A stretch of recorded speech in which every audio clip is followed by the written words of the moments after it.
We're live here on Smoke and Mirrors on the Worldwide Sports Radio Network. We're here with the one and only Chris Williamson. I'm Declan Krogman alongside Greg and Stefan Polius. Welcome. What else is there to say? Thanks for coming, Chris. We appreciate it, bud. Thank you so much. I'm humbled that you guys wanted to have me on, and I can't wait to talk sports and get into it. You know what I'm saying? Yeah, looking forward to it, man. Yeah, definitely looking forward. Glad to have you on. Just sitting here sharing some links. Want people to tune in. Oh Yeah, for We gotta sure. get some links going. It's Friday. Everyone's been. Yeah, that's right. Speaking of Friday, It's been a long week. Yeah, it's Steph been a long has his week. Friday attire. I always appreciate I your Friday do. attire. I do. I got to start the weekend off right, What is It's it? the orange slices right now. Casual Friday. Yeah, the casual Friday. I like to Yes. get people into the mood for the weekend, so my I got attire you. fits it. Okay, you better hit up the club. I mean, it's a pandemic over here, but Virtually. the virtual club. Unless I'm in Texas, I guess I can hit a club. right? Yeah, Texas That's or Florida. Yeah, That's Yeah. true. So let's get into it, Chris. Just doing some background on you. I noticed that after Syracuse, shout out to your Orangemen. sir. Even though we you took that know, L last night. Oh, I y'all bounce back. Don't worry. Yeah, But between there and in Wisconsin, covering sports from high school to the pros, a couple of your critics referred to you as a fake Stuart Scott. How yeah, did that make you feel, and how did you find your voice after that? yeah. So, one of my bosses called me. It wasn't fake Stuart Scott. It was more so Stuart Scott 2.0. And I mean, when I heard that, I took it as a compliment. I mean, Stuart Scott, rest in peace, is one of the greatest sports broadcasters, to ever come up. And then two, it was like, dang, you don't want me to get out of here, like of Wausau, Wisconsin, where I was at the time.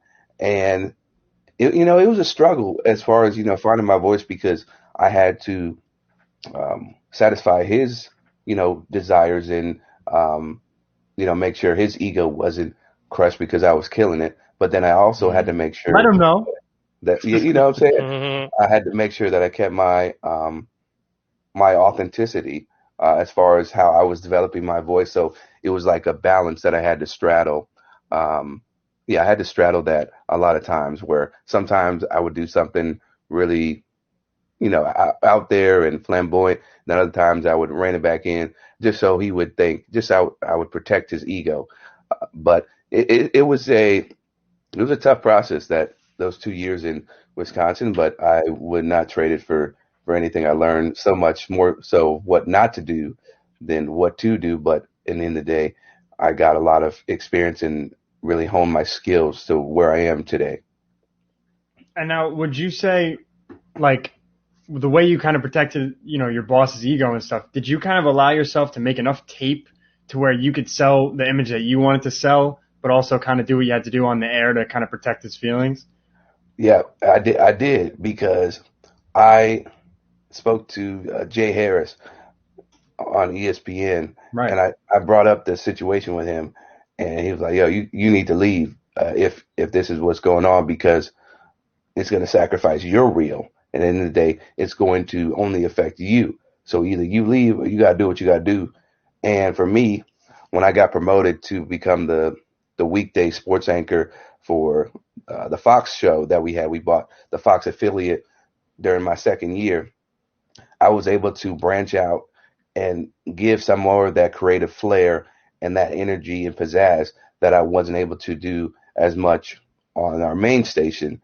And that way I was able to get enough of my reel to where it showed my true self, my true identity as a sports broadcaster. But it was something that I kept in the back of my mind throughout my years, because I knew this was only a stopping ground, and it wasn't something where I was going to stay for the rest of my career. Yeah, that's awesome.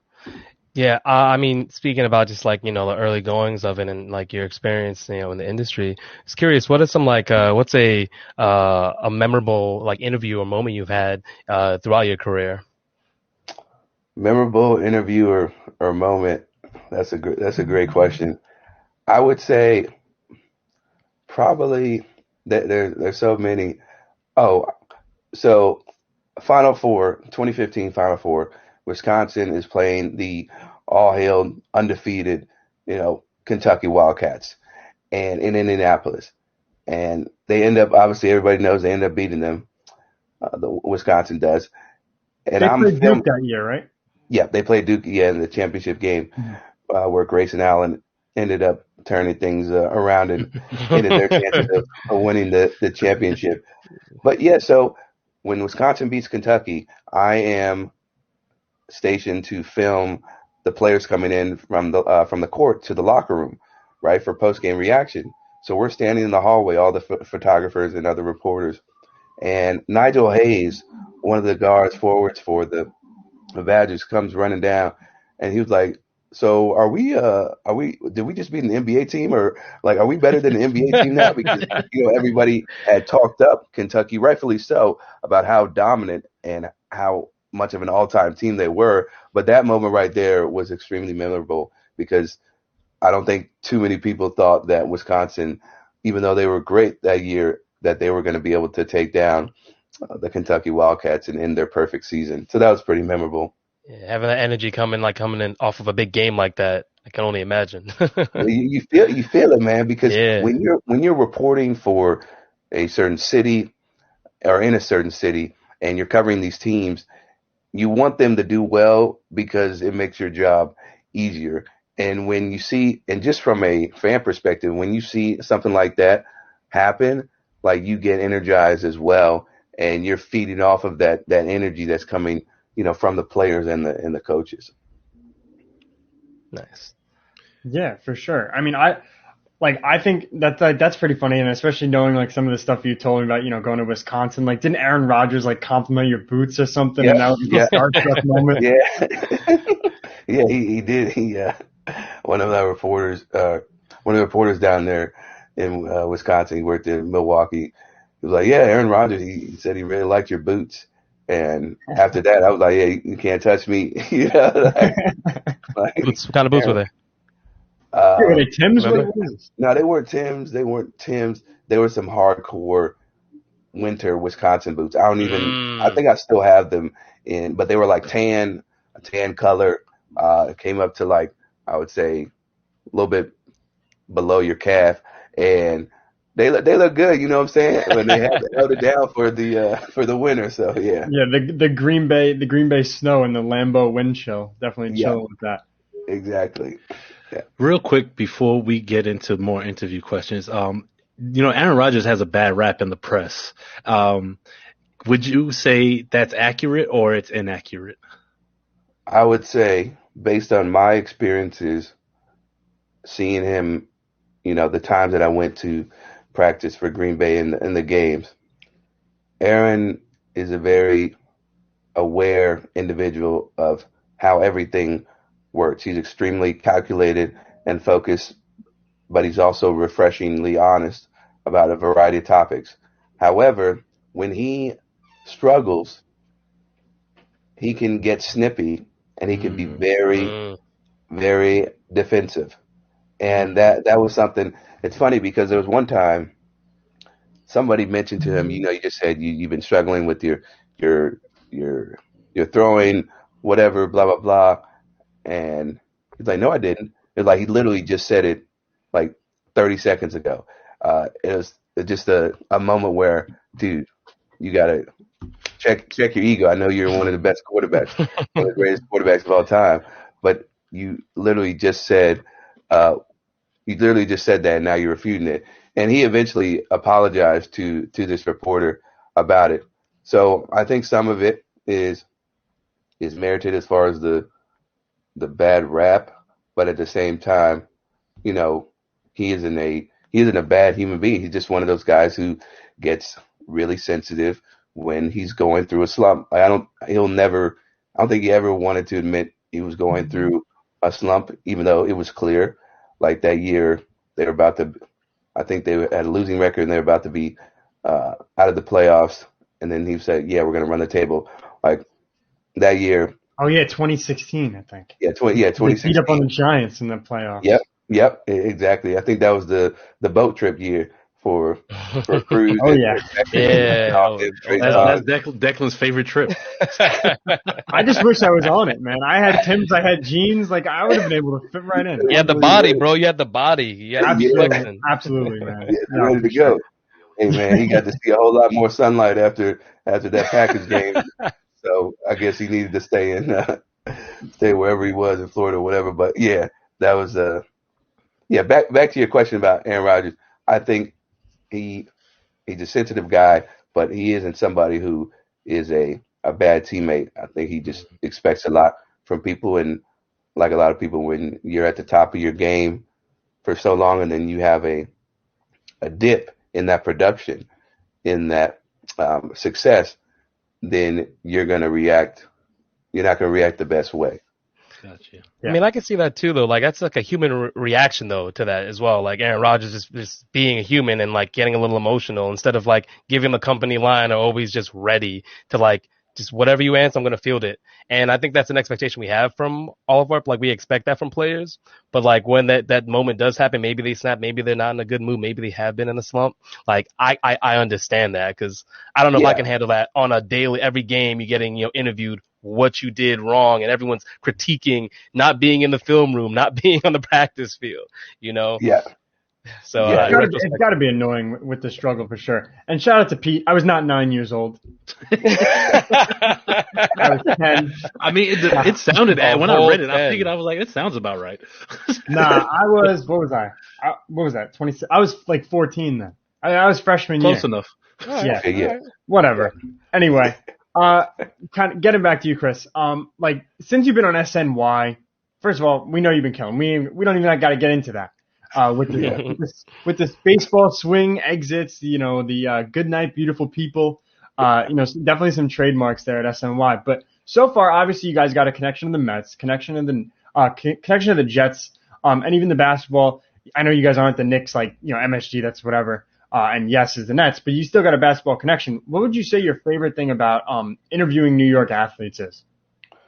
Favorite thing about interviewing New York athletes, I guess the unpredictability of what somebody's going to say that day, just because there's so many groups of characters in this city, where you could have somebody like Odell Beckham Jr. give you one-word answers, very not tongue-in-cheek, just sly answers about whether he's going to play. This was obviously when he was with New York, and you're like, do you think you could play if you're ready? Like, I don't know. I can't give you that answer. It's not that day.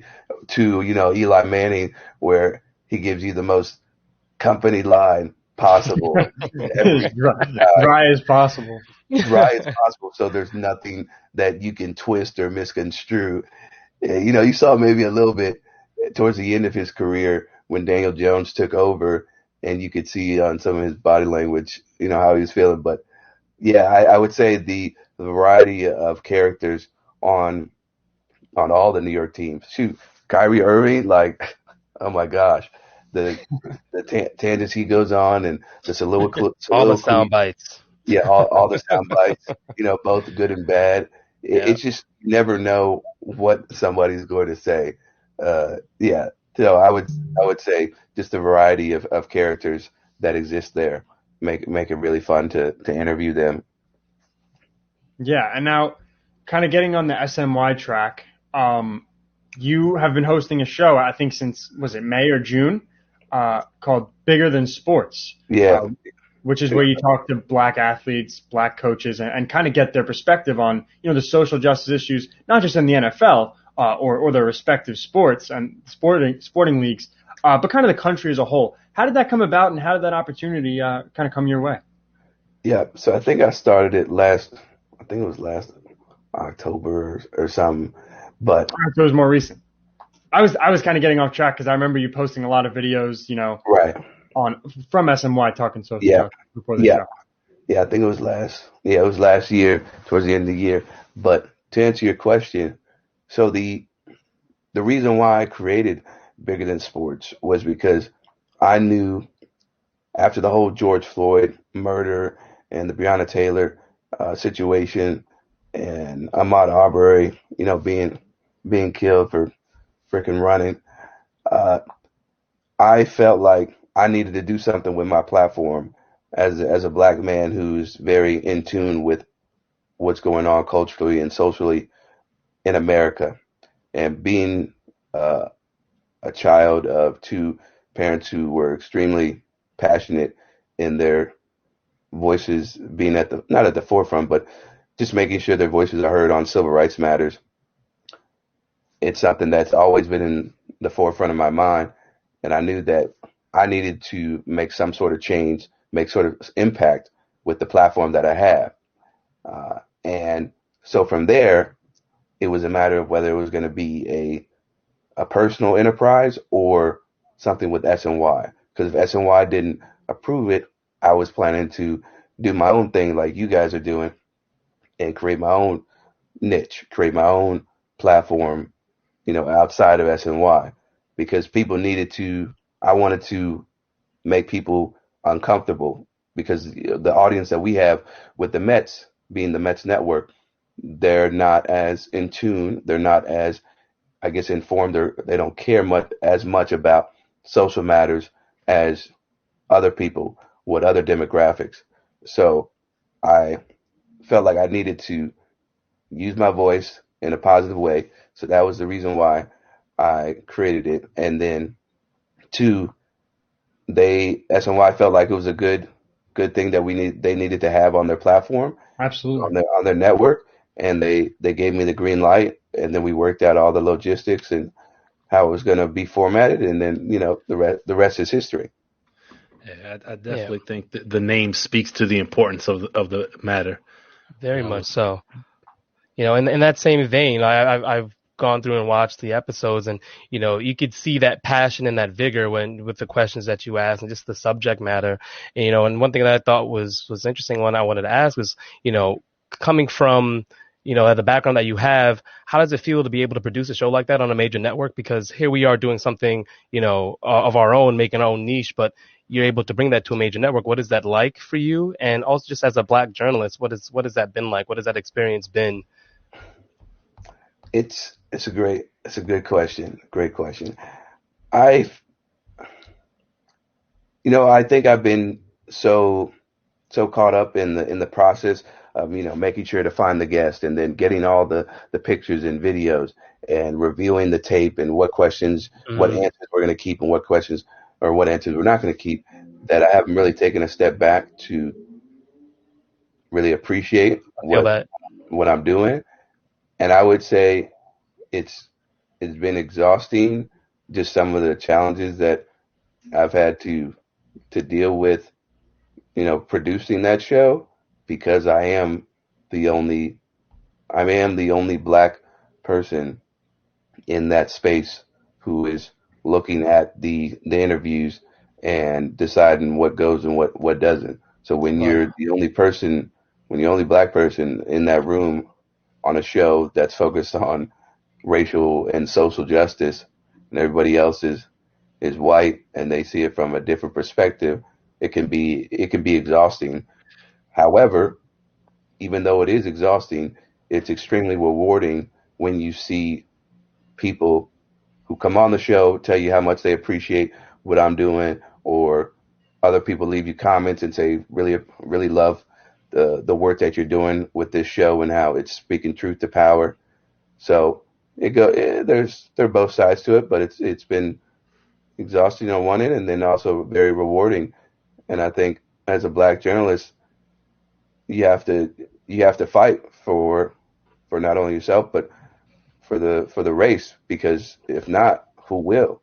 And if you don't have this perspective on a network, then that will just lessen the overall impact that the network's able to have on the greater society.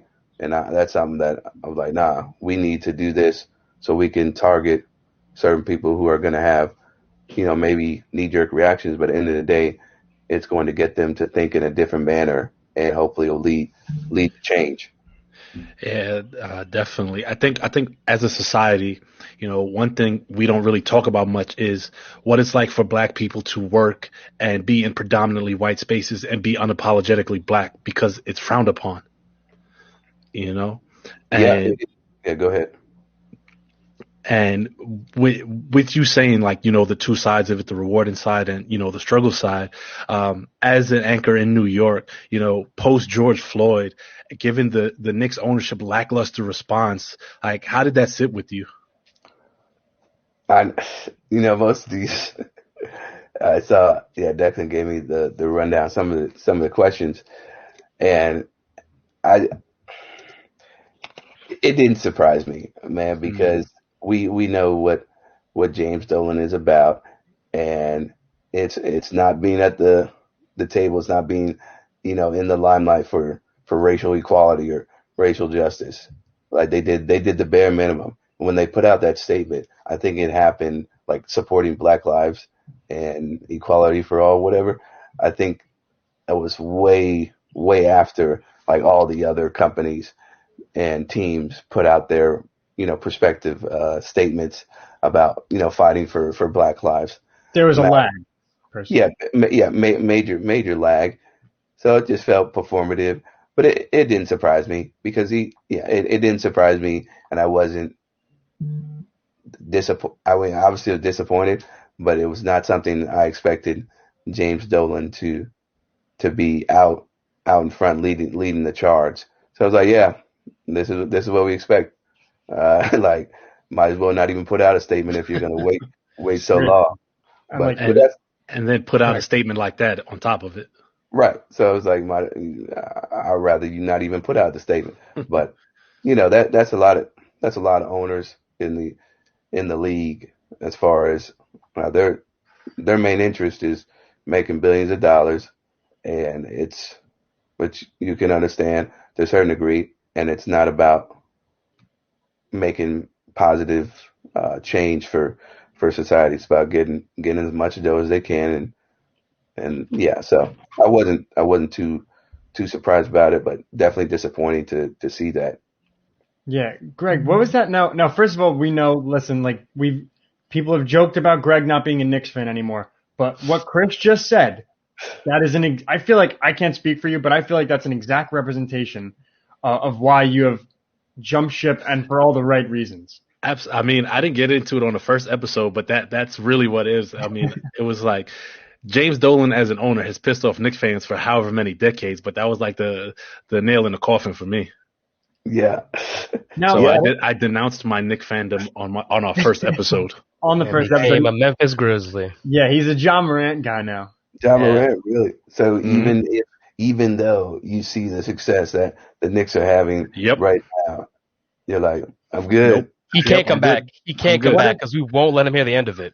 What if they sold cannot the team, happen? Though? I would let him back. I'm not even a Knicks fan, so I don't care. Yeah. But I mean, I do care for the larger issue. But in terms of whether he goes back to the Knicks, if they sold the team, I would not have a problem with it. Not that they're going to sell anytime soon. You got to ask Steph, because Steph is apparently the gatekeeper of Knicks fandom when it comes to me. Yeah, for you it is. The oranges on his shirt. No, you know what? If they changed ownership, I would understand that, because that's your main reason for like leaving. But if it was just because they're winning, superficial, man. I can't have that. Right. Can't come back. You got to just stay in Memphis. Stay in Memphis now until ownership changes over, and then you can come back. What was that team in Atlanta where, and I think this kind of caters to what Chris was saying about how the Knicks barely put out a statement. They only did it to follow suit. They weren't speaking from their heart in their letter.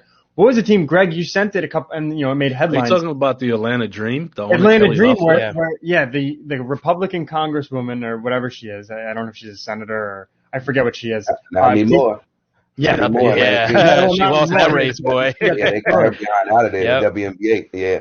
WNBA really did their thing. They broke out the brooms down in Atlanta and got her right out. But so she had to sell the team to. It was an ex-player that she refused to meet or something crazy. Yeah, Renee Montgomery. Yeah, good. Renee Montgomery. Yeah. The way Renee Montgomery mobilized needs to be something that's in the history books. Agreed. I think it's the whole WNBA though, right? Like I think as far as activism goes, the WNBA did what other sports, major sports, have not done, right? They were united in that front. There was, no one that wasn't fighting for the social justice and this change that's much needed, and I think that's what I would want from all the athletes that I support and I care for. And it's just unfortunate that the platform for WNBA obviously is not what it should be. And that's a whole nother conversation, but watching their activism was truly beautiful because it shows you there is a system, right? They made the paradigm for how you can bring about change using your platform. You know, to me, again, it's something that can be replicated, but I don't know if that will happen. It's crazy because women, and specifically in this, black women are so, how do I put it? They have been the leaders of making social change, you know, from day one. They just don't get the credit because we live in a patriarchal society where women are, you know, put below. Men are not given their proper due, but they're the ones who have been the backbone of society, and they get treated like crap from everybody. And so to see them like Raphael Warnock, the guy who beat Kelly Loeffler. Say it louder for the people in the back. Look, Raphael Warnock was polling at 9% when I was doing my research. He was polling at 9% when the WNBA players, you know, made their stand and put on, you know, his name on their shirts to be like, yo, vote for this guy. And then he ends up winning, like, bro. In Georgia, no less. Yeah, in Georgia. Yeah. In Georgia, man, where there's so much voter suppression and lots of gerrymandering. Brian Kemp was not happy about that. And he couldn't. Stacey Abrams really, you know, like she helped turn the vote. Yeah. Yes, absolutely. Man. Well, they're trying to change that now. All those voter rights amendments. I mean, they're trying to do it sweeping across the country. I'm pretty sure there's like meetings in back rooms and where they're trying to like come up with different legislation to suppress the vote. Yeah, but I'm sorry, Greg.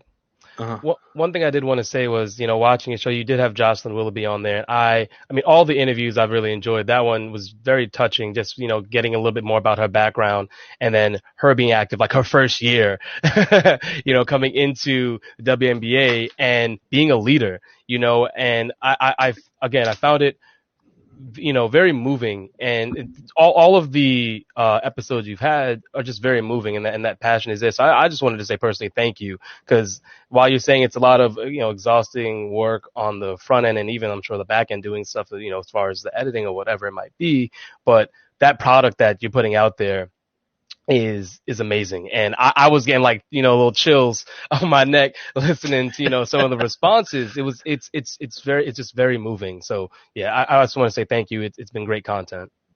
I really appreciate that. That means a lot, because sometimes you don't know how many people or if it's affecting anybody. So for you to say that, it makes me know that I'm doing something right, and I'm gonna continue to do it to the highest ability. So yeah, man. I love the representation matters. Like, it does so much, so. You know, and as I say representation, I watched your monologue about the lack of representation of black coaches in the NFL, and that was really passionate, and especially in regards to Eric Bieniemy and how successful he's been, and then you have, you know, lesser coaches, you know, kind of jumping over him on the head coaching ladder. Are you Campbell and the kneecap? I know. You know, what is your take on some of these excuses that you're hearing put out there as to why he hasn't been hired yet? You know, his past and things of that nature. My reaction to those excuses are, I just laugh. I just laugh. It's just comical, right? There is no legitimate excuse for why Eric Bieniemy doesn't have a job. There's no legitimate excuse. The only reason why he doesn't have a job is because of systemic racism, right? And that's not to say every owner is explicitly racist, but based on how society or how America was founded and the 400-year head start that white Americans got, this is why you have such a lack of representation when it comes to black coaches, because white coaches have been given a head start. Their fathers, you know, have been head coaches. So you see, you know, Brian Schottenheimer, you see the Kyle Shanahan, and they can be good coaches, but they've been given a leg up. So when I hear people talk about his past, Eric Bieniemy, okay, sure, but you got Urban Meyer. Urban Meyer doesn't have. He is not a great. He is a horrible judge of character based on his track record. Even in this day and age, still. hiring the guy from Iowa that got fired for being outright racist. Yeah, and he which he didn't care about clearly. Yeah. Clearly not. Like, the guy resigned himself because even he was like, "You sure you want to hire me now in an NFL franchise?" That's what pressure. That's what pressure does. Yeah, that public pressure. So yeah, when I hear all these excuses, it makes me laugh because I know it's just a cover for racism and prejudice. Like there's always some excuse, and then at the same time, it's extremely deflating and disheartening because what is it going to take to change? We're not going to be just having one black coach hired or two black head coaches hired, each year when there's a revolving door, is not going to be significant or sustained progress. What will happen when we get sustained progress is when we have I don't know, maybe half the coaches are black, half the coaches are white, and then you have people getting fired and then, so-and-so got fired. Okay, cool. All right. Then another black coach comes in or another white coach comes in and there's more of an even playing field. But now when you've got three black head coaches in NFL and one of them is a lame duck and just put in to the Texans situation so that they can have a black face taking the brunt of all this heat with Deshaun Watson, it's like, okay, we know what the game is here. We can see beyond the, we wanted to hire David Culley. He's the best person for the job. Yeah, because I don't. Ownership has to want to care, right? Ownership has to want to be open to uncomfortable conversations, and I don't think many, if all, I don't think many are open to that. So it's like, yo, what do we got to do? Like I had Tony Dungy on the Bigger Than Sports show last week, and he was saying how you have to have every stone turn. You have to look under every stone, and you have to be intentional. Like, are we really doing the best work, the best research and evaluations for these coaches to get the job? So it's a long battle, but we know what time it is, so we'll keep fighting. Definitely. And shout out to Ray Jarvis over at the Gray Area podcast in the comments said the coaching issue needs to be spotlighted daily. The Gray Area, great friend of the Sports Hit List network of shows. Yeah, appreciate you. right. Yeah, absolutely. Yeah. I mean, to me, it's they just sound like dog whistles, right? The excuses as to why black head coaches are not being hired, whether it's they don't interview well, or in the case of Eric Bieniemy, that it's like that he's as an offensive coordinator, he's not calling the plays. So to say that. Yeah. Doug Peterson wasn't calling the plays. Yeah, neither was Charles Nagy. Yeah. Nagy shouldn't even have a job anymore. That shouldn't come up. It just shouldn't be a part of the conversation, yet it is, But like when a white head coach is interviewing and it doesn't come up when a black head coach does, it's very obvious, when you compare the two, what's at play here, and to me, it's just a way of circumventing the Rooney Rule, where you're like, okay, we brought them in, we interviewed them, so we did what we had to do, check the box. And that, like I said, on it's disingenuous, I think you mentioned it earlier, where you're just doing it to show face. We brought in a few black coaches. They didn't work out. Here's why. Move on. And it's really unfortunate that, a rule that had to be put in place for, this same reason is there now. And, they're just finding other ways to get around it and still look like they're doing the good work that they need to do. It's a slap in the face to the spirit of the Rooney Rule. And they even modified the Rooney Rule where now it's like you have to interview two minority candidates for the job, and I think maybe extended to the GM, but definitely the head coaching circle. And yeah, they've totally hijacked the purpose and the mission of the Rooney Rule. So it's like, yeah, we satisfied those rules back in 2003 when it was instituted. Now it's like, all right, we're gonna appear to show we're interested in diversity, but at the end of the day, we already know who our guy is, right? And that guy is usually not somebody of color. In the comment section, Paul Lawson made a great point. Minority leadership is a world issue, and it just we see we see a portion of it in sports. But he said it's even the same. It's the same for Fortune 500 companies as well.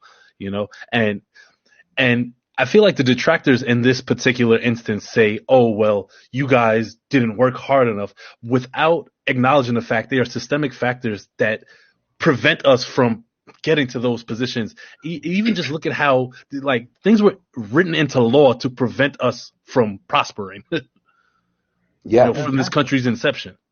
They wrote laws. So to this day, they had Jim Crow. They still have these policies. Who does gerrymandering help? You know what I mean? Like that is allowed in this country. Like, how does that help out? Like, what communities are helped by gerrymandering?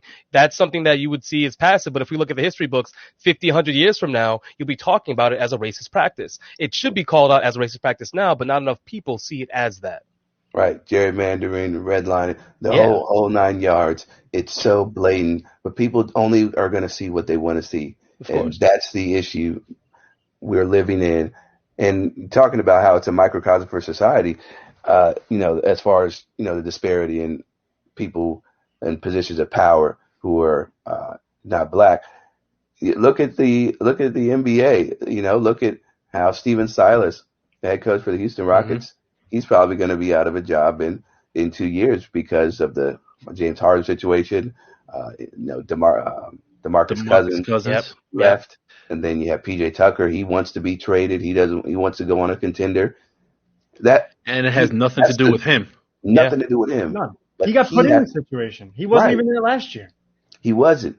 But what happens is a lot of times the black coaches who get these dumpster fires, who get into these very dysfunctional environments for their first head coaching job, what choice do they have, right? Are they going to say no, and then they may never get a chance? Yep. Or are they going to take it, and then that'll possibly ruin the rest of their career because they know, well, I don't have any other opportunity. I don't know when I'm going to get another opportunity, so I might as well take it. I'll get the money, help for the wealth in the family, but it's really a lose-lose sometimes for these coaches when you get into very trashy situations. And just one last thing about this. So I don't know if you guys watched the whole Dungy episode, but his son was somebody who played college for Chip Kelly in Oregon, and there are multiple people in the NFL who wanted to hire him, Jim Caldwell and Chip as well when he was with the Eagles, and as a coaching assistant.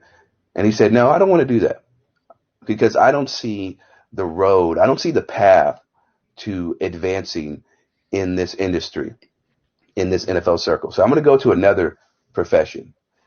When you hear things like that, this guy's, I think he's 29 years old. When you hear something like that, that just breaks your heart because there's no reason why we shouldn't have black people so discouraged to the point where, no, I'm gonna take a different route because clearly this profession is not going to get me where I need to go as far as getting to the top, of the industry. No. The system's working, right? I mean, that's it right there as a deterrent. But I mean, we could keep you on here this whole time and talk to you about this for hours. I don't want to take up too much of your time. Just one last question for you. Something just, personal to us. Do you have any advice for us as we embark on this journey in sports radio? Anything that you can, impart on us would be amazing. Any advice? Yeah. What specifically? Because they could go a lot of routes with that. I mean, I guess just, keeping just like success or I know we're trying to stay true to what our identity is here at Smoke and Mirrors, but you being in it, creating something of your own, being in some harsh environments, it seems what is it that keeps you grounded, keeps you going, motivated? I guess in that direction, the kind of. Okay. What keeps me grounded is my family. But girl, they always tell me the real deal. They don't never hold back as far as what my interviews look like or my performance on a podcast or a sportscast. I just got some flashbacks to my mother. Thank you very much. Yeah. My mother's always like, "Oh, you used this preposition wrong. You should have said it. It'll be like a great segment, right? A great commentary." I'm like, "Yeah, you should have done." And so I never. And my ego is very, very small because I'm always aware that when I'll get that heat check from my family. And then what motivates me is not only my family, but also all the young black boys and girls that, aspire to be broadcasters or working in the media industry. I know that just me being on TV has the potential to impact a black kid in a positive manner where they will say, "Mommy or Daddy, I can do this," or I want to do what so and so is doing, what Chris Williamson is doing, because there's so much, there is so much. How to put it? I feel like when you have a platform like the one that I have, it's a privilege, and you can't use it in a way that is distasteful or in a way that's not going to benefit your people.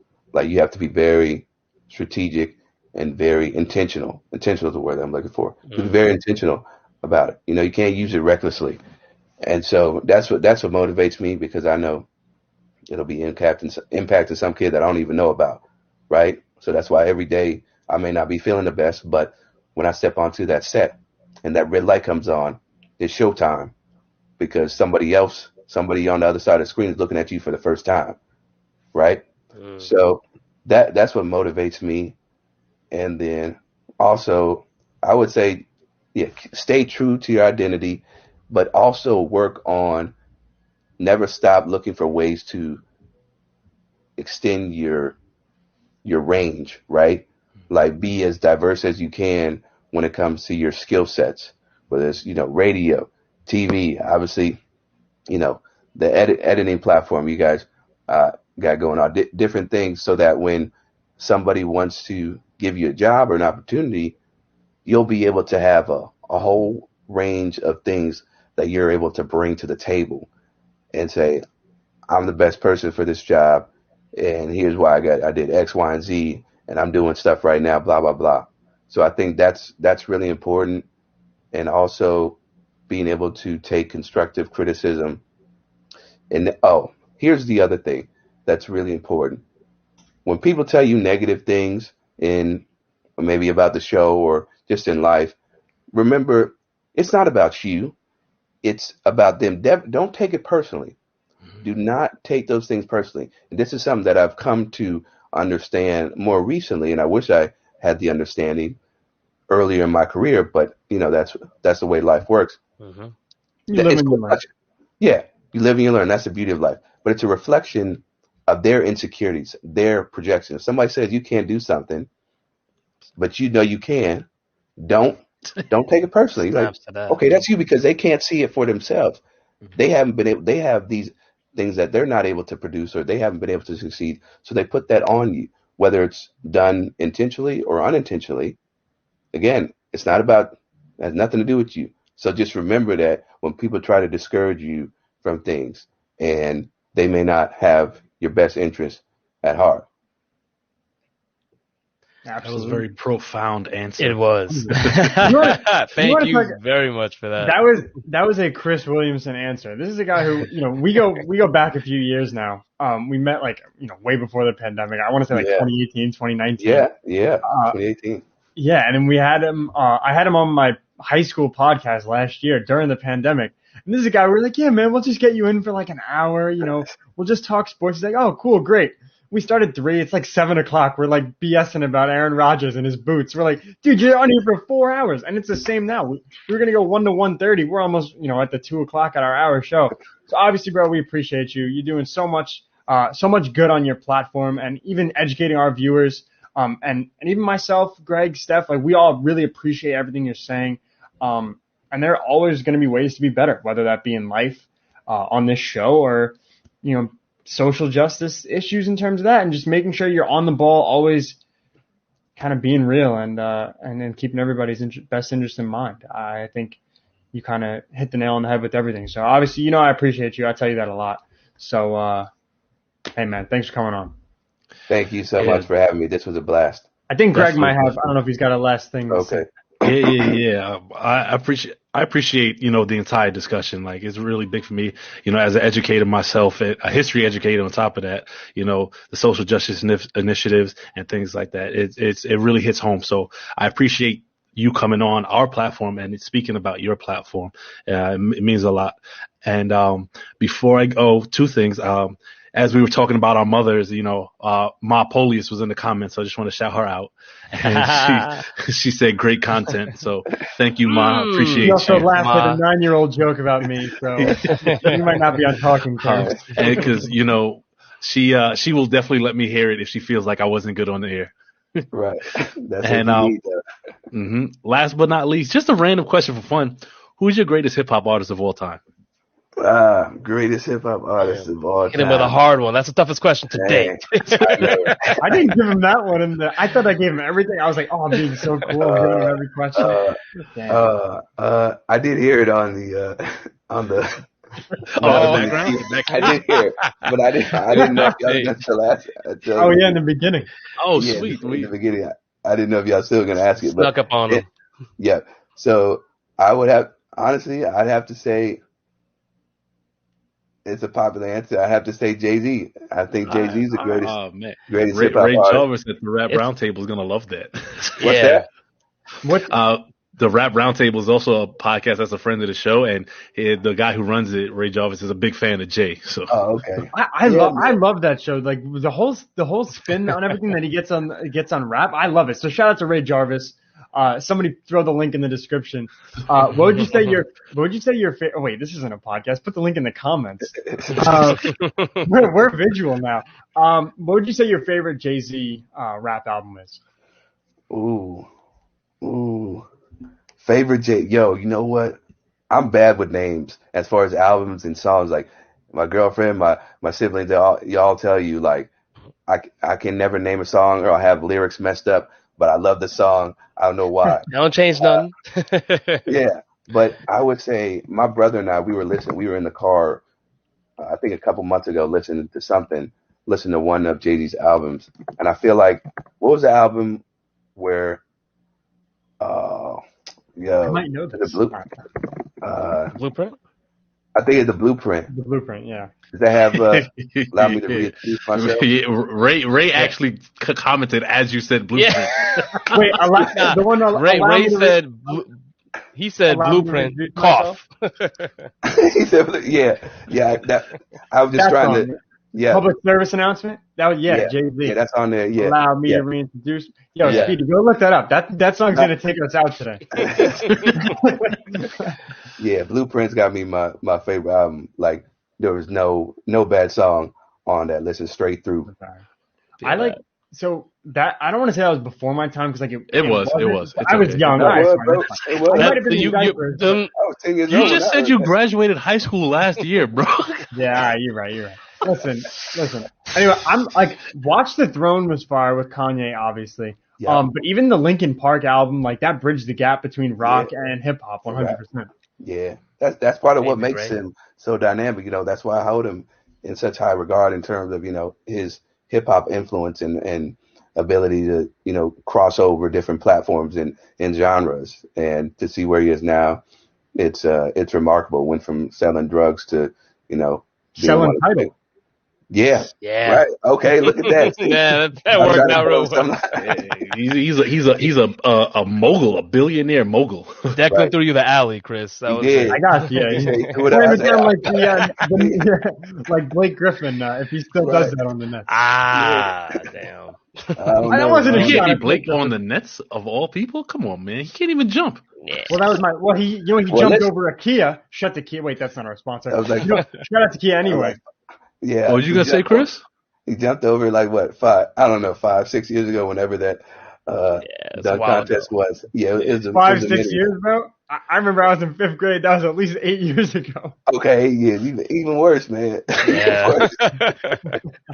But no, we're gonna see what Blake's gonna do in Nets. But I really appreciate y'all having me on. It's been Thank you so much, fun. man. Dude, anytime. I'm glad to help out any way I can, in the future. So. If you ever need anything, just holler.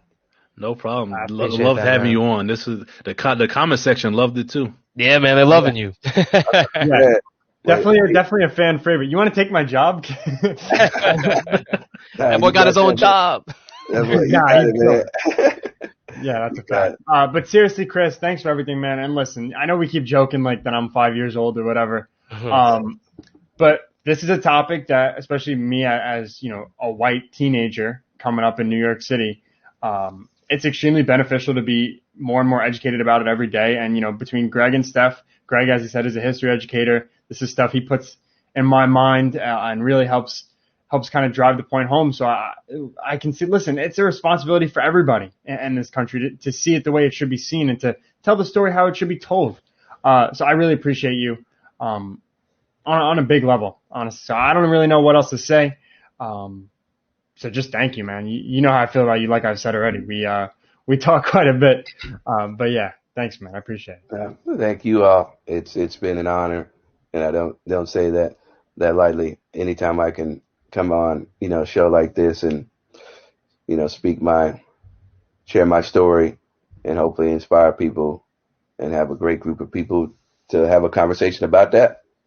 It's been a great day. Absolutely. Awesome. Appreciate those words, man. Take care. Hope you enjoy the rest of your Friday and have a great weekend. All right. Thank you too, man. Yeah, man. Take it easy. I look forward to seeing your lovely Instagram stories as the night progresses. Before we go, can you just give the people your social media handles? Yeah. So Instagram is C Williamson TV9, C Williamson TV9 on Instagram, and then on Twitter it's C Williamson 44. Once again, C Williamson 44 for Twitter. That's where you can find me and all my opinions and tweets and takes, and hopefully you'll enjoy and hit that follow button. Yeah, definitely. Chris, you want to take us to? I don't know if we're doing a commercial break, but you want to take us to the break? I really want to hear this. I'd love to hear. Take us to the break. Beautiful people. Whatever you feel like throwing in here, man. Whatever I feel like. All me too.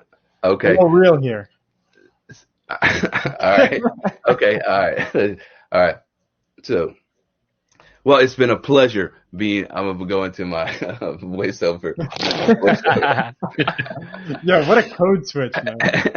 It's been a pleasure being on this show with everybody involved, and good afternoon to all the beautiful people in this world. We really appreciate the time and generosity that has been shown through all of the participants, and we will see you next time.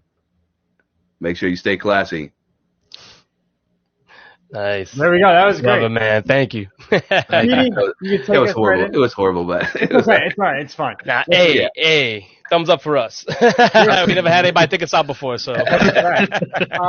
Listen, thanks, bud. I really appreciate it. Your Instagram handle, hold on, I could pull this up quick because Greg's mom was asking for it. Okay. It is C Williamson TV9. You can check him out on the gram, and C Williamson 44 on Twitter. Always bold, uncensored as they should be. Real ass takes. I'm gonna say that. Yes, Maybe sir. What else, bro? That's the vibes. Anyway, you listen to Smoke and Mirrors here on the Worldwide Sports Radio Network. I'm Declan Krogman. Thank you, Chris Williamson, Stephen Polius, Greg Polius, Speedy, our boy, producing. We'll be right back. It's the Worldwide Sports Radio Network.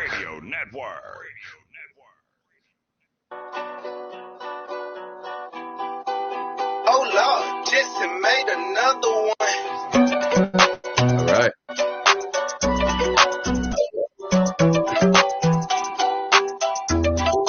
Edward Lehman has been a trusted insurance advisor for over 16 years with insurance solutions for auto, home, commercial, life, and retirement. He's located at 54 Sunnyside Boulevard, Suite H in Plainview. That's just 1,000 feet south of 495. Local agent, local advice. The time to think about insurance is before you need it. So do yourself a favor, and before you pay your next insurance bill, give Ed and his team a call, 516-935-3900, or visit them online at www.allstate.com/EL. Edward H. Lehman Insurance is your trusted insurance advisor. Beep. fearless at MMA Long Island and Seituha Karate. Located at 28 Colt Court in Ronkonkoma, MMA Long Island is the martial arts school for you if you want to learn combat-proven techniques, build confidence, discipline, and self-esteem while learning real martial arts to fight back against bullies, predators, and peer pressure. MMA Long Island offers group and private lessons for all ages and levels in traditional Goju-Ryu Karate, MMA, and self-defense. MMA Long Island is one of Long Island's most affordable martial arts schools. There are no promotion, belt, or membership fees, and family discounts are available. All classes are taught by 7th degree black belt Sensei John Benedict with over 30 years teaching experience. So whether you want to get in the ring or protect yourself and your family, MMA Long Island can help you reach your goals. Visit MMALongIsland.com. That's MMALongIsland.com or call or text 516-381-9660. That's 516-381-9660.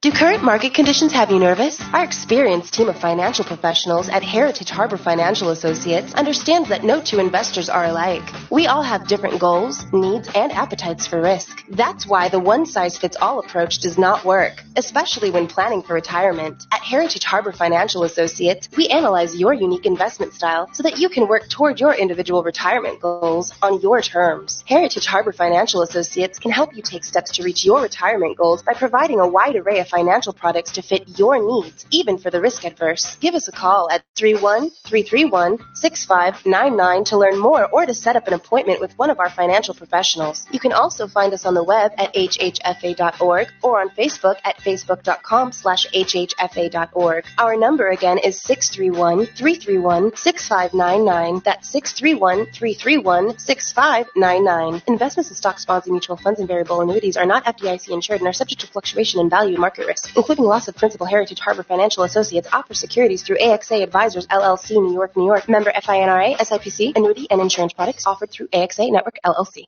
Take a look under your bed. Find stuff under there? What about jobs? No? Now try your basement. There's a pair of overalls that overall you're not so into anymore. A perfectly good laptop that hasn't sat in your lap in months. And even more stuff, but still no jobs? Well, you really have both. See, stuff is defined as household articles considered as a group. Sometimes this stuff is no longer needed. Wait, no longer needed? That can't be right. Because remember those jobs you were looking for? Those are really needed. And they're the stuff inside your stuff. Even inside that winter coat that moved with you to Phoenix. Our job is to unlock those jobs. And it starts when you donate your stuff to your local Goodwill. Here's how we do it. When you donate to Goodwill, we sell your stuff to provide job training for people right here in your community. So just by teaming up with Goodwill, you help create jobs. And isn't that worth parting with the leftover guitar from your 80s cover band? Goodwill. Donate stuff, create jobs. Find your nearest donation center at goodwill.org. A message from Goodwill and the Ad Council. Dear John, I was hoping it wouldn't come to this, but you've left me no choice. I'm leaving. Uncontrolled high blood pressure is really serious, and lately you seem to really not care. I've been there for you since day one, and I know you think I'm going to keep ticking. But no, my friend, I can quit whenever I want. Why can't we get back to the good times, when we were more active and ate more healthy foods, and you checked on me every once in a while? Is that too much to ask? I don't want to leave, but unless you stop ignoring me, what else am I supposed to do? Remember, when I quit, you quit. Sincerely, your heart. Listen to your heart. Don't let it quit on you. Doing the minimum to control your high blood pressure isn't doing enough. High blood pressure can lead to a stroke, heart attack, or death. Get your blood pressure to a healthy range before it's too late. Find out how at heart.org/blood pressure. Check, change, control. A message from the American Heart Association, the American Stroke Association, and the Ad Council. Hey, what's up, everybody? I'm Jason Derulo. I love that music connects to people all over the country. But unfortunately, so does something else. Childhood hunger. 15 million kids struggle with hunger right here in America. And yet, every year, billions of pounds of surplus food in the U.S. go to waste instead of going to the children in need. Feeding America is working to change this. The Feeding America nationwide network of food banks rescues this surplus of food to help provide meals to families in virtually every community in the United States, including yours. But they just can't do this alone. Join me in the fight against hunger in America. For more information on what you can do to get involved, visit feedingamerica.org. That's feedingamerica.org. Together we can solve hunger. Together, we're Feeding America. A message from Feeding America and the Ad Council. It's the Worldwide Sports Radio Network. This is Smoke and Mirrors on the Worldwide Sports Radio Network.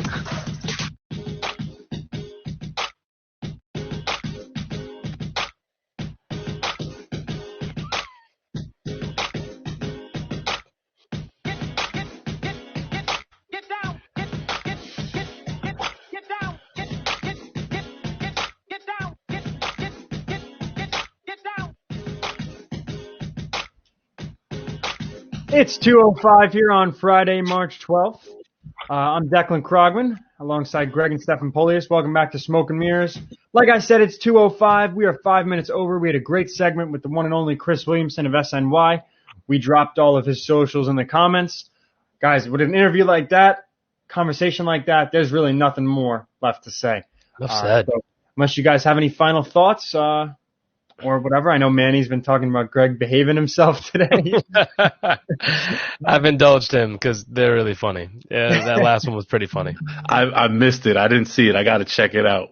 I think you should wait until we're off air to check it out. But no, it was a great interview. Again, shouts out to Chris Williamson for coming on, imparting a lot of knowledge, not just on us, but all of our listeners and anyone who goes back and watches this interview. It was great having him on. I'm really happy that he came on and you know, blessed our show, first interview that we've really had on here. So it was amazing for me. Great way to start my weekend. I'm energized right now, but yeah, that's a fact. I hope everybody else is too. Totally. And it's nice weather out. It's like 62 degrees, so everybody go outside. Everything is Marty's excited about this weather. All right. He's on the other side now. Yeah, I flipped him. You know, Marty liked a little bit on the left, not the right, so we doing a little left. Marty is a show staple. We always got to shout out Marty every show. I believe we should be shouted out. Before we get out of here, I haven't done many interviews because I'm still new to this space, but like that was an interview that will forever be etched in my head, you know, because it was so powerful on so many different levels. Yeah, totally. It's a monumental stuff, and obviously, like I said, I don't have the life experience you guys have in general, you know, given age, but also with race and stuff like that. It's just such an important conversation, and it can't be stressed enough, honestly. Just to make sure everybody is educated on the subject and. Definitely. I mean, I don't know what more there is to say, guys. No, I mean, for the fans that are still watching, we appreciate you guys being here. We had a whole rundown, you know, because Chris was initially supposed to only be on from 1 to 1:30, but as you can see, Chris is Chris and will stay as long as possible. He's just such a great guy in that regard. The conversation was just flowing, so it didn't make sense to cut it off. But we will come back to you guys on Monday with some topics. You know, Declan made some crazy assertions about the Jets offseason. There's the Dak and Lamar debate that's been firing off in the sports hit list. That, by the way, Chris Williamson is on my side with, but I wish we would have been able to get to that with him. But we had more pressing needs. We had more pressing conversations. There's always next time. Dak and Lamar, you know, God forbid, knock on wood, ain't going anywhere. So we'll address it on Monday for sure. Have a great weekend, everyone. I just want to put one last thing out there. I was on the B show last night, and I did mention that the Nets were going to beat the Celtics. Some people in the comments were saying it was going to be a landslide, 30 points, 12 points. I mean, someone was right, is all I'm saying. Called it. Shout out to you, Carl. Shout out to your Celtics, bro. Damn. Oh, that's tough. That's right. You're a Celtics fan, too. Ew. Yeah, but like I don't know. I'm a Celtics fan like Taco Bell's Mexican food. I don't really care that much. I'm inauthentic to my basketball fandom to the Boston Celtics. I'm like, that was good. Yeah, whatever. All right, guys. On that note, what better note as we look at Steph's shirt. Dude, when you asked him advice, I was really about to jump in and say, like, oh, maybe he's asking for some fashion advice on the shirts, but I'm just like, nah. My boy, no, you got the clean. I'm not even going to say nothing. It's fire, bro. You got the chain popping. We both got the Jesus piece, you know. I got two things today, but yeah, the fashion advice on Smoke and Mirrors is we should be the fashion police. No, we should not. That's what the B show. Let's send people off to the weekend already. Let's do that. Yeah. Greg, as you can see by Greg's headphones, he's got a burning desire to go play some Call of Duty after the show's over. So let's not hold him up any longer. Shout out to the B show, by the way. Steph was on. Yes. Another great episode last night, Thursday at 5 o'clock. Appreciate the invite. Deborah Voltier-Coulange is the host. I was her first guest on the Worldwide Sports Radio Network. I don't know who approved that. What a horrible idea. No, great show, obviously. From Today with Chris Williamson and from Deb last night on the B show. Shout out to her. We're ready to go, guys. So we'll have Chris Williamson's favorite song playing out as we send you guys to the weekend. You've been watching Smoke and Mirrors here on the Worldwide Sports Radio Network. I'm Declan Krogman. As for Greg Polius, Stephen Polius, we'll see you next time. It's the Worldwide Sports Radio Network.